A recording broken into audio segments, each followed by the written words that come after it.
El Señor Jesús les bendiga a todos de una manera muy especial en esta hora. Quiero saludar a nuestro hermano Luis Fabián Pérez, pastor allí de la congregación en Tejelo, Medellín. Un saludo para él, para toda su familia, en el nombre del Señor Jesús. Vamos en esta hora a compartir la palabra del Señor y quiero invitarles a leer una porción de la Biblia en la primera epístola del apóstol San Pedro a Timoteo, capítulo 2. Voy a leer los primeros versículos de este capítulo en 2 de primera de Timoteo. Gloria al Señor. Y vamos a permitir en esta tarde que sea Dios hablándonos de una manera muy especial. Saludo a la congregación allí en Tejelo. De igual manera, un saludo muy cordial para todos los amigos, para aquellos que simpatizan este evangelio, aquellos que están asistiendo a alguna refán, que estaban asistiendo a la iglesia. De hecho, por la situación que estamos viviendo, no pueden hacerlo, pero para todos ellos un saludo muy especial en el nombre del Señor Jesús. Dice la palabra de Dios: exhorto ante todo a que se hagan rogativas, oraciones, peticiones y acciones de gracias por todos los hombres, por los reyes y por todos los que están en eminencia, para que vivamos quieta y reposadamente en toda piedad y honestidad.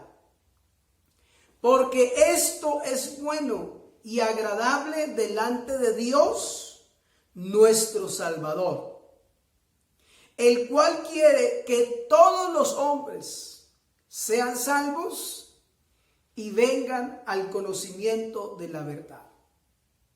Porque hay un solo Dios y un solo mediador entre Dios y los hombres, Jesucristo hombre, el cual se dio a sí mismo en rescate por todos, de lo cual se dio testimonio a su debido tiempo. Gloria a Dios. Vamos a dejar hasta ahí la lectura de la palabra del Señor y quiero compartir con ustedes este pensamiento que lo he titulado El deseo de Dios. Gloria al nombre de Jesús. El deseo de Dios. Cuando hablamos de la palabra deseo, podríamos contextualizarla en aquello que se quiere, en aquello que se quiere hacer, en aquello que se quiere lograr. Gloria a Dios. Y ese deseo de Dios lo vemos plasmado en el versículo 4, porque el apóstol Pablo aquí está haciendo unas recomendaciones acerca de la oración, acerca de por quienes nosotros los creyentes debemos orar. Y concluye diciendo: esta forma de oración es buena y es agradable a Dios. Y la razón por la cual es agradable a Dios es porque Dios quiere, es porque Dios desea que todos los hombres sean salvos. En este versículo vemos el deseo de Dios. ¿Cuál es el deseo de Dios para el hombre? El deseo de Dios para el hombre es que éste pueda ser salvo. Gloria al Señor Jesús. Y la pregunta que podríamos hacernos en esta tarde es: ¿salvos de qué? ¿Cómo ve Dios al hombre para que en su corazón haya un deseo, gloria al Señor, de que éste sea salvo? Tiene que ser que la condición en la que el hombre se encuentra no es la mejor. Y efectivamente, esta condición podemos encontrarla por la palabra de Dios. Y podemos encontrar que la condición en la que el hombre se encuentra es en una condición de pecado. Y en tal condición de pecado, el hombre está en una situación en la cual pone en riesgo su vida, en la cual pone en riesgo la salvación de su alma. La palabra de Dios nos enseña que la paga del pecado es la muerte. Romanos capítulo 6, versículo 23 nos muestra cuál es el resultado del pecado. El resultado del pecado es la muerte. Y cuando la Biblia habla del resultado del pecado, amigo que me escucha, hermano que escucha esta palabra, cuando la Biblia habla de las consecuencias del pecado, no se refiere a las consecuencias del pecado que nosotros hacemos, sino se refiere a las consecuencias del pecado que se hizo allá en el huerto del Edén. Y hablando de las consecuencias del pecado, dice la Biblia, la paga del pecado es la muerte. Y esa condición de muerte, esa es en la que se encuentra el ser humano, precisamente a causa del pecado. Para entender un poquitico esta situación, necesitamos mirar por la palabra de Dios cuál es el significado de la muerte. Porque nosotros, los seres humanos, tenemos un concepto de la muerte muy limitado. Y cuando nosotros hablamos de la muerte, nos referimos a aquel acto que muchos hemos presenciado, quizás en la familia o quizás en la familia de un amigo, cuando una persona muere aquí en la tierra y todos se reúnen para dar el pésame a los familiares y despedir a aquel ser querido. Y muchas veces nosotros nos quedamos en ese concepto limitado de muerte. Pero yo quiero rápidamente hablarles acerca de 3 estados que nos dan a entender el significado bíblico de la palabra muerte. Cuando la Biblia habla de muerte, se refiere a 3 cosas importantes. Número 1, se refiere a una muerte espiritual. ¿Qué quiere decir esta muerte espiritual? Cuando se habla de la muerte espiritual, se refiere al estar separados de Dios. Cuando el hombre pecó, fue separado de Dios. Romanos nos enseña la palabra del Señor y nos dice, por cuanto todos pecaron, están destituidos de la gloria de Dios. Fíjese lo que sucedió en el huerto del Edén. Adán y Eva tenían comunión con Dios. Dice la Biblia que la presencia de Dios se paseaba por el huerto y Adán y Eva no tenían ningún problema. Ellos tenían comunión con Dios. Dios los llamaba, ellos hablaban con Dios. Pero en el momento que pecaron, las cosas cambiaron para ellos. Ya hubo una ruptura en la comunión. Y es la razón por la cual Adán, cuando siente la presencia de Dios y oye la voz de Dios, se esconde. Y es ahí donde ellos descubren cómo se encontraban físicamente. Pero me llama la atención el juicio que se da allí, que dice la Biblia, que fueron expulsados del huerto. El huerto representa la presencia de Dios. Y al ser expulsados, fueron separados. Por eso Isaías capítulo 59 versículo 2 dice, vuestros pecados han hecho división entre Dios y los hombres. Y el hecho de ser separados de la fuente de vida que es Dios, y esto a causa del pecado, hace que el hombre entre en un estado de muerte. Y yo tengo un ejemplo claro para esto. Usted ve un árbol y si quiere haga este ejercicio, y es una manera de interpretar la muerte espiritual a causa del pecado. Vaya usted a un lugar donde haya un árbol y córtele una rama y déjela a un lado del árbol y comience a observarla. ¿Qué pasa con el árbol y qué pasa con la rama? Y usted se va a dar cuenta que el árbol sigue siendo árbol, sigue teniendo vida, sigue echando ramas, hojas y hasta frutos. Pero la rama que ha sido separada comienza a secarse lentamente. El verdor de la rama comienza a cambiar de color verde a café. Sus hojas comienzan a caerse y comienzan a marchitarse al tal punto que la rama se seca y muere. Algo similar le sucede al hombre en el pecado al ser separado de Dios y de la fuente de vida. Entra en un estado de muerte. Y a eso se le conoce como muerte espiritual, consecuencia del pecado. Y en ese estado nacimos todos. Por cuanto todos pecaron, están destituidos de la gloria de Dios. ¿Y qué futuro le queda al hombre en esa condición, separado de Dios? Fíjese lo que dice el Evangelio según San Juan, capítulo 1. En el principio era el Verbo, y el Verbo era con Dios, y el Verbo era Dios.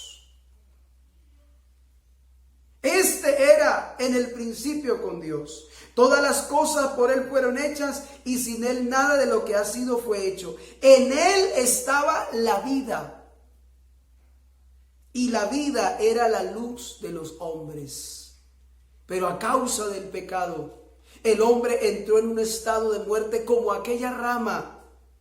En Salmo capítulo 32, David nos da una luz de lo que es la muerte espiritual. Y por eso cuando David peca, entonces dice David se convirtió mi verdor en sequedades de verano. Ese es el estado en el que el hombre se encuentra a causa del pecado, separado de Dios. Fíjese, amigo, que hay personas que creen tener a Dios, y es su manera de pensar. Pero la realidad a la luz de la palabra de Dios es distinta. Aunque ellos creen estar cerca de Dios, por causa del pecado están separados de Dios. Y a eso se le conoce en la Biblia como muerte espiritual, consecuencia del pecado. Viene el segundo estado, y es la muerte física.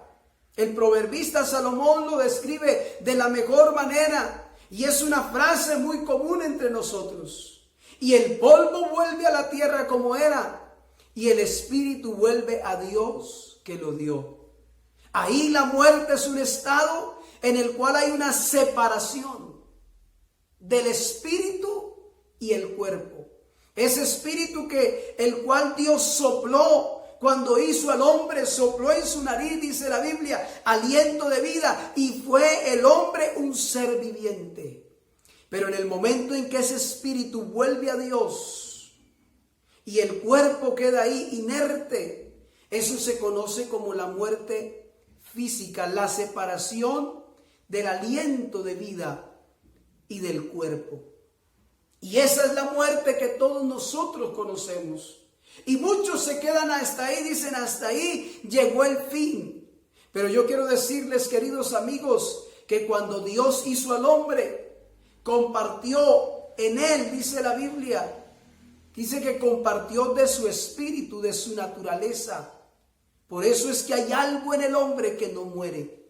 Y a eso se le conoce como el alma. Esa es la que siente, gloria al Señor.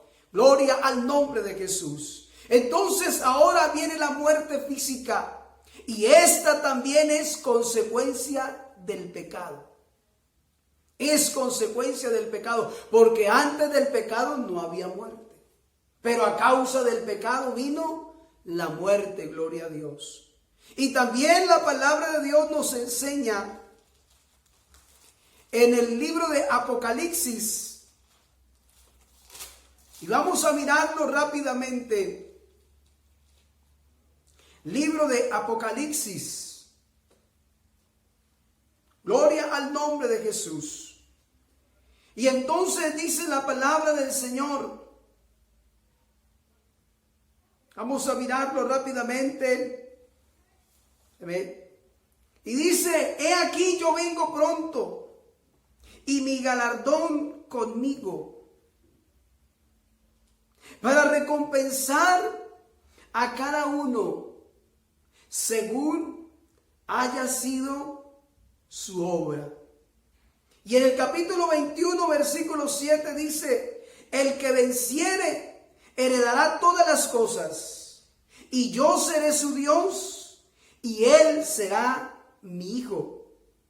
Pero, hay un pero allí, pero los cobardes, los incrédulos, abominables y homicidas, los fornicarios, los hechiceros, los idólatras y todos los mentirosos, miren lo que dice, tendrán su parte en el lago de fuego y azufre.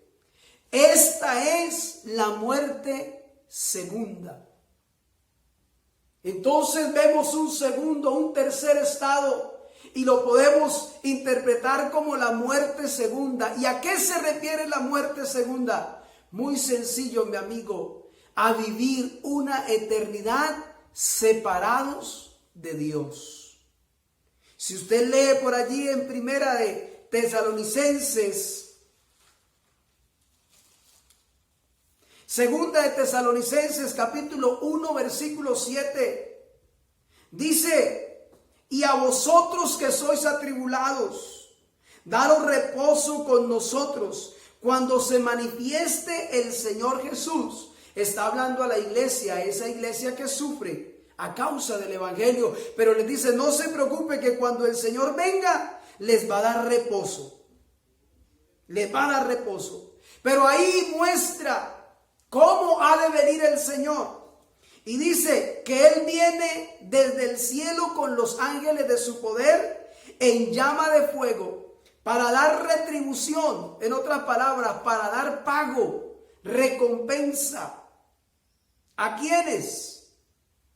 Dice, a los que no conocieron a Dios ni obedecieron el evangelio de nuestro Señor Jesucristo.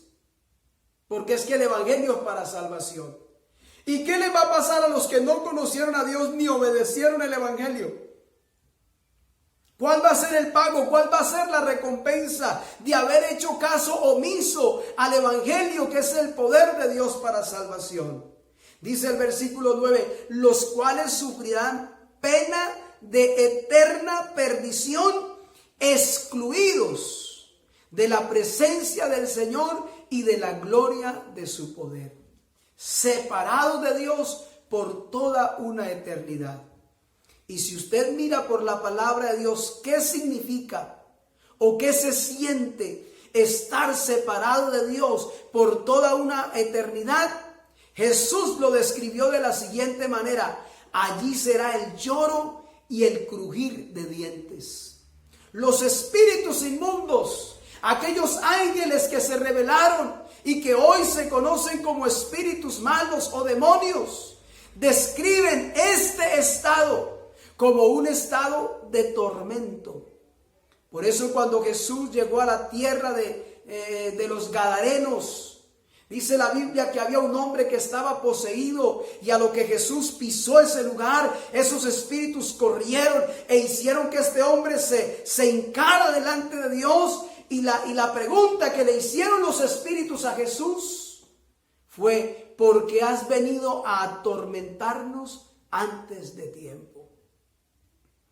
En esta sencilla descripción de la muerte como consecuencia del pecado, quiero decirte, querido amigo, esa es la situación en la que el hombre se encuentra a causa del pecado. Está separado de Dios y en riesgo de que venga la muerte física.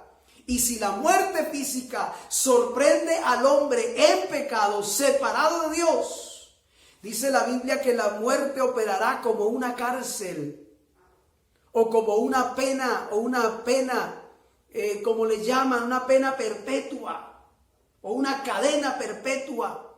La muerte, cuando la muerte sorprende al hombre en el pecado, entonces el pecado se convierte en el delito por el cual el hombre, al ser juzgado, es condenado. Y la condena es la muerte segunda, porque está establecido que el hombre muera una sola vez y después de esto el juicio. Por eso, querido amigo, es que Dios, al ver la condición del hombre, en su corazón surgió el deseo de que ese hombre fuera salvo. Gloria al Señor. Y por eso el apóstol Pablo está aquí escribiendo a Timoteo en las instrucciones que le da acerca de la oración. Le dice a la iglesia: hermanos, oren por todos los hombres.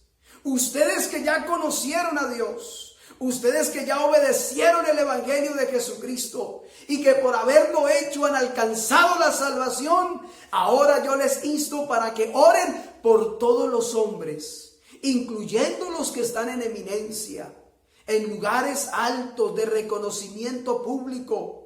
Y yo en esta oración incluyo aún a los mismos sacerdotes, porque son personas de eminencia. Y cuando nosotros oramos por todos ellos, dice Pablo, esto es bueno y es agradable delante del Señor, el cual quiere que todos los hombres que están en esa condición sean salvos. Por eso es que la Escritura declara: la paga del pecado es muerte, pero la dádiva, el regalo de Dios es vida en Cristo Jesús, Señor nuestro. Dios quiere, querido amigo, que tú seas salvo, que puedas entender a través de la palabra la condición en la que te encuentras. Por eso es que el hombre hoy nace y a la medida que va creciendo, su corazón se inclina hacia lo malo, hacia la mentira, hacia el pecado, hacia la corrupción. Hoy en día la moral está por el suelo. ¿Pero por qué? Porque el hombre está en un estado de muerte, está separado de Dios. Y aunque ellos creen que en ese camino que llevan y que según la religiosidad en la que se encuentran, en creer tener a Dios, pero la verdad es todo lo contrario, ellos creen que está bien. Pero Dios a través de la palabra dice: hay caminos que al hombre le parecen rectos, pero su fin es camino de muerte. Pero yo quiero decirte, querido amigo, el deseo de Dios es que tú seas salvo. Y el deseo de Dios no se quedó simplemente en un deseo, en un querer, sino que la Biblia dice que Él hizo de ese deseo, lo llevó a una acción. Gloria al nombre de Jesús. Y por eso por aquí la palabra de Dios nos dice, versículo 5 dice: haya pues en vosotros este mismo sentir que hubo en Cristo Jesús, el cual siendo en forma de Dios, no estimó ser igual a Dios. La palabra igual en la Biblia significa no estimó ser Dios mismo como cosa a que aferrarse, sino que se despojó a sí mismo, tomando forma de siervo, hecho semejante a los hombres, y estando en la condición de hombre, se humilló a sí mismo, haciéndose obediente hasta la muerte, y muerte de cruz. Y muerte de cruz. O sea que el deseo de Dios porque el hombre sea salvo no se quedó en un deseo. Ese deseo se unió al sentimiento de amor que Él tiene para con el hombre. Por eso la Escritura dice: porque de tal manera amó Dios al mundo, que ha dado a su Hijo unigénito. Está hablando de la manifestación visible del Dios invisible. Ese Dios invisible se hizo visible, se hizo carne por amor a nosotros, para que todo aquel que en Él crea no se pierda, mas tenga vida eterna. El Señor quiere que tú seas salvo. Y por eso el evangelista Lucas dice: era necesario, dándonos a entender que no había otra forma de que el deseo de Dios porque el hombre fuera salvo, se pudiera hacer realidad. No había otra forma. Era necesario que Él mismo viniera, se hiciera hombre para pagar el precio del pecado. Porque si tú te das cuenta por la palabra, el precio del pecado es la muerte. Y para morir, dice el dicho común, se necesita estar vivo. Y todos los hombres estábamos muertos. Así que en el hombre no estaba la solución, porque el hombre estaba muerto por causa del pecado.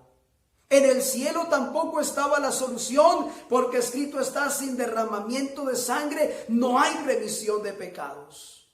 Y en el cielo todos son espirituales. Y debajo de la tierra los muertos, pues doblemente muertos. Pero Dios mismo desconcertó a los ángeles cuando dijo: yo mismo iré y os salvaré.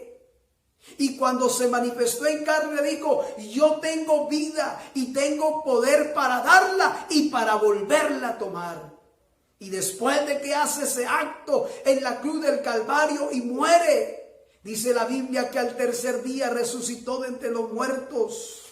Y entonces el evangelista Lucas declara las siguientes palabras: así está escrito, y así fue necesario que el Cristo padeciese y resucitase al tercer día. ¿Para qué? Para que se predique al hombre el arrepentimiento y el perdón de los pecados. Dios quiere salvarte a través del perdón que Él mismo proveyó, a través de la oportunidad que Él mismo dio al hombre para que reciba de Él el perdón de los pecados. Y yo quiero decirte, querido amigo, cuando el hombre recibe el perdón de los pecados, deja ese estado de muerte espiritual para volver a tener comunión con Dios, para volver a tener vida. Porque el que cree en mí, dijo Jesús, ha pasado de muerte a vida. Y si la muerte física lo sorprende, al no hallar en él pecado porque Dios se lo perdonó en Cristo, entonces la muerte no tiene potestad. Y el día que Él aparezca con voz de mando de arcángel de Dios, dice la Biblia, descenderá del cielo. Entonces los muertos en Cristo, los que recibieron perdón, resucitarán primero. Y dice la Biblia que resucitarán para vida. Por eso el apóstol Juan en Apocalipsis dice: bienaventurados los que tienen parte en la primera resurrección, porque la muerte no tendrá potestad sobre ellos.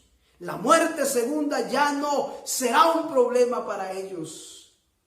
Así que yo quiero decirte, querido amigo, en esta noche, en el nombre de Jesús, el deseo de Dios es que tú seas salvo. Pero no se quedó en deseo, Él proveyó la solución a ese problema. Y ahora nos invita a creer en Él. Ahora nos invita a creer en el Evangelio. Por eso Él dice: vayan y prediquen el Evangelio a toda criatura. El que creyere y fuere bautizado, éste será salvo. Así que yo te invito, querido amigo, en esta hora.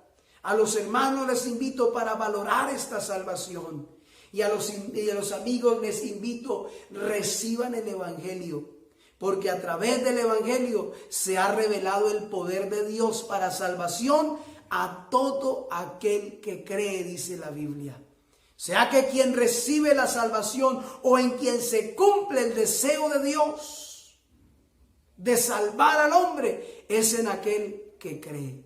Así que la invitación en esta tarde es, querido amigo, para que creas en Jesucristo, para que creas en el Evangelio y alcances la salvación de tu alma y puedas escapar de las consecuencias del pecado. Que Dios les bendiga a todos. Bendiciones del Rey de Reyes y Señor de Señores, de Jesucristo, a quien predico y de quien soy ministro del Evangelio. Dios les bendiga a todos.